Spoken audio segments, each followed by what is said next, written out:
So eto guys, binalikan natin yung ating pinagkukuhanan ng gamis. Nandito na naman tayo sa Lawag City, dito sa baba ng supermarket. Dito mo lang matatagpuan yung ating mga legit na gamis guys. So napakamura na, napakasarap pa tong ating gamis dito.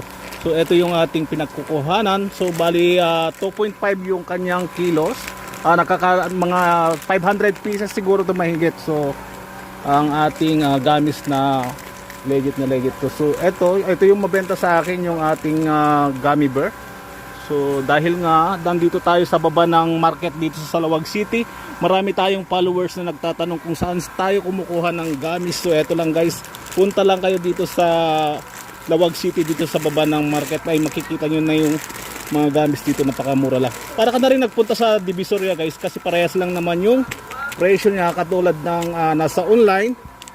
Napakalaki po kasi yung kanyang shipping fees sa online, kaya medyo logi po tayo.